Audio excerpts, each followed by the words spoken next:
Hello guys, welcome back to my YouTube channel. तो आज हम स्टडी करेंगे थॉर्नडाइके's थ्योरी ऑफ लर्निंग। तो प्रीवियस वीडियो में हमने स्टडी किया था क्लासिकल कंडीशनिंग थ्योरी, जिसमें हमने देखा था कि कैसे हम स्टिमुलस देके, चाहे वो अनकंडीशनल हो चाहे वो कंडीशनल हो, हम सेम रिस्पॉन्स गेट कर सकते हैं। तो आज हम स्टडी करेंगे थॉर्नडाइके's थ्योरी। तो थॉर्नडाइके ने क्या किया था, इसने जो फादर ऑफ बिहेवियरिज्म थे, फादर ऑफ बिहेवियरिज्म, अब आपको पता होना चाहिए कि फादर ऑफ बिहेवियरिज्म कौन थे। John B Watson. इन्होंने क्या किया था, थॉर्नडाइके ने जॉन बी वॉटसन का जो काम था बिहेवियरिज्म में उसको कंटिन्यू किया था। मतलब बिहेवियरिज्म को किस में इंक्लूड किया था, एजुकेशन में। तो इसीलिए इनको थॉर्नडाइके को फादर ऑफ एजुकेशनल साइकोलॉजी भी कहा जाता है। तो यहाँ से हमारे दो क्वेश्चन बनते हैं। एक फादर ऑफ बिहेवियरिज्म, वो कौन थे, John B Watson. And father of educational psychology, वो थे थॉर्नडाइके। तो आपको ये याद होना चाहिए। अब जो थॉर्नडाइके की थ्योरी थी उसको ट्रायल एंड एरर थ्योरी भी बोलते हैं और कनेक्शनिज्म थ्योरी भी बोलते हैं।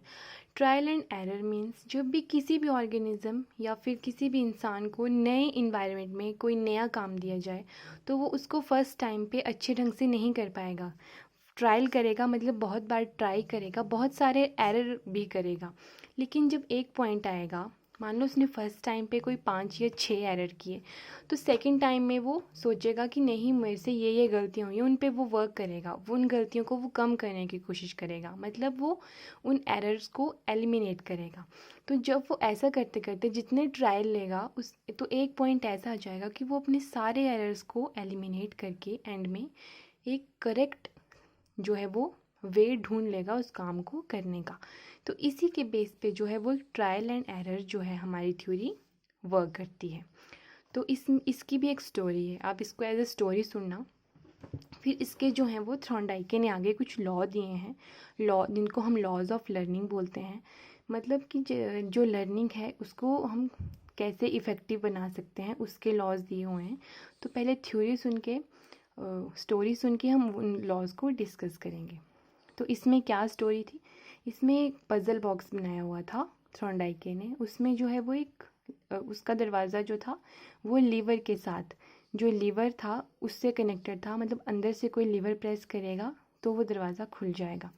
तो उसने क्या किया, बिल्ली को उस पज़ल बॉक्स में डाला। अब बिल्ली को उस पज़ल बॉक्स में डाल दिया, बाहर से दरवाज़ा बंद कर दिया। तो और उस दरवाजे के बिल्कुल बाहर रख दिया उसने मछली को। अब बिल्ली को वो मछली खानी थी, तो वो अब क्या करती, अब उसको बाहर तो निकला नहीं जा रहा था, वो अपने हाथ पैर मार रही थी। उसको नहीं आइडिया था कि वो लीवर को प्रेस करके बाहर आ सकती है। तो वैसे वो बहुत ट्राई कर रही थी, ट्रायल दे रही थी हाथ पैर मार के। तो एंड में क्या हुआ, उससे गलती से लीवर प्रेस हो गया, तो वो बाहर निकल गया और उसने मछली को खा लिया। तो ऐसी प्रोसेस को 2 या 3 टाइम्स या फिर इससे भी ज़्यादा टाइम कंटिन्यू करके एंड में बिल्ली को समझ में आ गया। बिल्ली ने जो एरर वो कर रही थी अब उसने वो सबको एलिमिनेट कर दिया। अब एंड में उसको समझ में आ गया कि नहीं, मैं इस लीवर को प्रेस करूँगी तो मुझे ये दरवाज़ा खुल जाएगा और मुझे ये मछली खाने को मिल जाएगी। तो इसी के बेसिस पे trial and error theory work करती है कि आप जितने ट्रायल करोगे उतने आप एरर एलिमिनेट करते जाओगे और एंड में एक पॉइंट पे करेक्ट स्टिमुलस आपको मिल जाएगा, जिससे आपको पता लग जाएगा कि आपको क्या करना है और अब इससे जो है वो एक करेक्ट आउटपुट जो है वो ले सकते हो। तो थॉर्नडाइके ने कुछ लॉज ऑफ लर्निंग दिए। वैसे तो बहुत सारे लॉज थे, लेकिन हम 3 लॉज स्टडी करेंगे जिनको हम प्राइमरी लॉज भी बोलते हैं। तो फर्स्ट था लॉ ऑफ रेडीनेस। मीन्स कि जब तक कोई भी इंसान या कोई भी ऑर्गेनिज्म रेडी नहीं है, आप उसको कुछ नहीं सिखा सकते। रेडी मीन्स कि वो मेंटली, फिजिकली, कोग्निटिवली जो है वो रेडी होना चाहिए। फॉर एग्जांपल, पहला मान लो फिजिकली, अगर मान लो कोई आप स्टूडेंट है आपके क्लास में, वो बीमार है, ठीक है, बीमार है या उसे भूख लगी है या उसे कहीं पेन लगी है, तो आप उसे वैसे नहीं सिखा सकते जैसे कोई उसके कंपैरिजन में कोई दूसरा हेल्दी बच्चा जो है वो सीख पाएगा।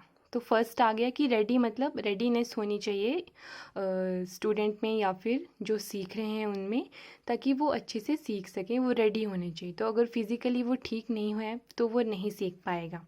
सेकेंड आ गया इसका कोग्निटिवली, मीन्स कि वो मेंटली रेडी नहीं है उस चीज़ के लिए। फॉर एग्ज़ाम्पल, आप 5th के बच्चे को 10th का सिलेबस नहीं पढ़ा सकते। क्यों नहीं पढ़ा सकते? क्योंकि 5th का बच्चे का दिमाग उतना डेवलप नहीं हुआ होता है कि जिसमें आप 10th की जो सिलेबस है उसको डाल सकें। आप उसको 10th की थ्योरीज, 10th के जो मैथ्स के प्रॉब्लम्स होते हैं वो नहीं पढ़ा सकते 5th के बच्चे को। तो वो मेंटली भी आपको देखना चाहिए कि वो कितना प्रिपेयर है उस चीज़ को समझने में, लर्न करने में। नेक्स्ट आ गया आपका सोशली। अब ह्यूमन जो है वो एक सोशल एनिमल है। सोशल मतलब उसको सोशली एक्टिव होना पड़ता है। मान लो एक बच्चा है वो आइसोलेट रहता है, उससे क्लास में कोई बात नहीं करता, आप टीचर भी उससे बात नहीं करते, तो वो उतनी अच्छे से समझ नहीं पाएगा। वो स्कूल आने के लिए वो मोटिवेट ही नहीं होगा कि मुझे स्कूल जाना है, उससे कोई बात नहीं करता है। तो सोशली भी बच्चा जो है वो या फिर कोई लर्नर जो है वो स्ट्रांग होना चाहिए। नेक्स्ट आ गया इसका नेक्स्ट आ गया इसका इमोशनली। इमोशनली मान लो इमोशनली या मोटिवेटेड। अब मान लो किसी के घर में कोई प्रॉब्लम चली है, बच्चा जो है वो इमोशनली इतना स्ट्रांग नहीं है, उसको घर की कोई प्रॉब्लम है, तो भी वो नहीं सीख पाएगा।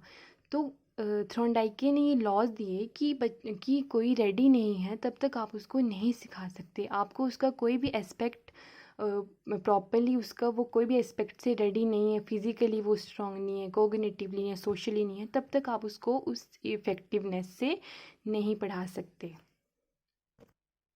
अब सेकंड लॉ आएगा, law of practice and exercise, अभ्यास का नियम। आपने सुना भी होगा, करत करत अभ्यास के जड़मति होत सुजान। मतलब कि आप जितना अभ्यास करोगे, जितनी प्रैक्टिस करोगे, उतनी ही परफेक्ट होते जाओगे। तो इसके भी दो एस्पेक्ट आते हैं, यूज़ और डिसयूज़। अब यूज़ मतलब कि जैसे आप किसी चीज़ को करते जा रहे हो तो आप उसमें परफेक्ट होते जा रहे हैं। फॉर एग्ज़ाम्पल, आप टाइपिंग को ले लो। मान लो आपने टाइपिंग सीखी है, तो आप जितनी उसकी प्रैक्टिस करोगे उतने ही आप उसमें परफेक्ट होते जाओगे। लेकिन मान लो आपने, अब ये यूज़ में आ गया कि मतलब आप उस चीज़ के यूज़ में हो, अभी आप उस चीज़ को यूज़ कर रहे हो। अब सेकंड आ जाएगा डिसयूज़, मतलब आपने क्या किया, उस प्रैक्टिस को छोड़ दिया, 1 साल 2 साल, अब आपने वो कोई चीज़ करना छोड़ दिया, तो आप 2 साल बाद उस चीज़ को पकड़ोगे तो आपको से वो उतने अच्छे से नहीं होगी। तो ये आता है लॉ ऑफ प्रैक्टिस और एक्सरसाइज। तो ऐसे आप किसी भी काम को ले लो, कुकिंग हो गया, पढ़ाना हो गया। अब जब आप किसी चीज़ की तैयारी कर रहे हो, किसी एग्ज़ाम की, उसमें जो है वो आप मान लो मैथमेटिक्स पढ़ते हो, तो जब भी आपसे कोई पूछेगा मैथमेटिक्स का, आपको अच्छे से आता होगा। फिर मान लो आपको जॉब लग गई, आपने पढ़ाई छोड़ दी, 1 2 साल बाद फिर से कोई आपको उस क्वेश्चन के बारे में पूछेगा, आप उतने अच्छे से नहीं बता पाओगे। तो ये जो आता है डिफरेंस यूज़ एंड डिसयूज़ में, आप किसी चीज़ को किसी चीज़ के यूज़ में हो, उसको कर रहे हो, बार बार प्रैक्टिस कर रहे हो, एक्सरसाइज कर रहे हो, तो आप उसको याद रख पाओगे अच्छे से, उसमें परफेक्ट होते जाओगे। लेकिन जैसे आपने वो काम छोड़ दिया, थोड़े टाइम बाद, चाहे 1 साल 2 साल, आप उस काम को भूल जाओगे। और इसी लॉ के बेसिस पे हम कह सकते हैं इस थ्योरी को ट्रायल एंड एरर। अब ये कैसे कनेक्ट है ट्रायल एंड एरर से? ट्रायल एंड एरर में भी यही बोला है, जितना प्रैक्टिस करोगे, जितने ट्रायल करोगे, उतने एरर जो हैं वो एलिमिनेट होते होते तुम परफेक्ट होते जाओगे, उस काम में परफेक्ट होगे, उस काम को अच्छे से करोगे। तो ये जो लॉ है वो कनेक्ट करता है हमारे ट्रायल एंड एरर नेम के साथ। थर्ड लॉ आ गया हमारे पास, लॉ ऑफ इफ़ेक्ट। ये बहुत इंपॉर्टेंट लॉ है, ये प्रैक्टिकली भी बहुत इम्प्लाई होता है कि ये बताता है कि जब आप किसी काम को करते हो तो उसका जो रिज़ल्ट आता है वो इफ़ेक्ट करता है कि आप उस काम को दोबारा करोगे या नहीं करोगे। अब आप फॉर एग्ज़ाम्पल देख लो, आप किसी रेस्टोरेंट में जाते हो, वहाँ पे आप नए रेस्टोरेंट में गए, वहाँ पे क्या किया, नई डिश कोई ऑर्डर की कि हाँ मुझे नई डिश खाने का कोई मन है। तो जब आप कोई नई डिश, अगर वो डिश अच्छी आएगी तो आप दोबारा उसको खाने जाओगे या फिर दूसरे लोगों को भी सजेस्ट करोगे कि वहाँ जाओ। तो और अगर उसका रिज़ल्ट नेगेटिव आया, एक तो पॉजिटिव आएगा कि अच्छी डिश हुई तो आप दोबारा करोगे उस काम को, एक नेगेटिव रिजल्ट आएगा, वो डिश अच्छी नहीं है, आप किसी को वो सजेस्ट नहीं करोगे कि यहाँ जाने के लिए, ठीक है। तो इसको हम पॉजिटिव और नेगेटिव इफ़ेक्ट के में भी बोल सकते हैं। तो इनके कुछ और नाम भी दिए थ्रोनडाइके ने, वो दिए रिवॉर्ड एंड पनिशमेंट। उसने जो पॉजिटिव फीडबैक है उसको रिवॉर्ड के साथ कनेक्ट किया और जो नेगेटिव है उसको पनिशमेंट के साथ।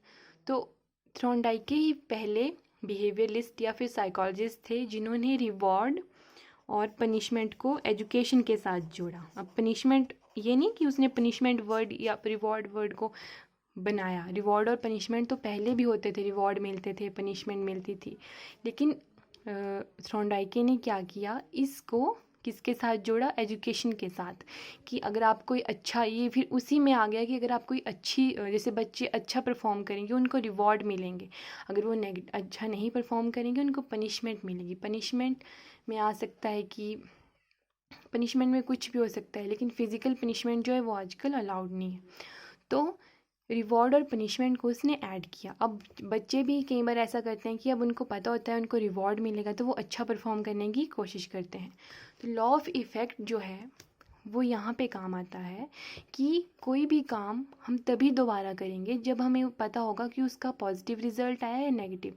अगर पॉजिटिव रिजल्ट आया तो हम उसको दोबारा करने का हमारा मन करेगा, लेकिन अगर नेगेटिव रिजल्ट आया है तो हमारा मन उसको करने के लिए नहीं करेगा। तो ये थी थ्रोनडाइके की थ्योरी और उसके लॉज। ये लॉज बहुत इंपॉर्टेंट है, क्वेश्चन बनते हैं इनसे आपसे ये भी क्वेश्चन पूछा जा सकता है, रिवॉर्ड और पनिशमेंट वर्ड जो हैं वो एजुकेशन में किसने इंट्रोड्यूस किए। तो आपको पता होना चाहिए कि एक लॉ ऑफ इफ़ेक्ट में यूज़ हुए थे, तो मतलब लॉ ऑफ इफ़ेक्ट किसने दिया था, थ्रोनडाइके ने। तो जो थ्रोनडाइके है उसने ये वर्ड जो है वो इंट्रोड्यूस किए थे। तो आज हमने थ्रोनडाइके की थ्योरी पढ़ी जिसमें हमने लॉज पढ़े, law of readiness, law of practice और exercise and law of effect. और इस थ्योरी को ट्रायल एंड एरर थ्योरी भी बोलते हैं। Thank you.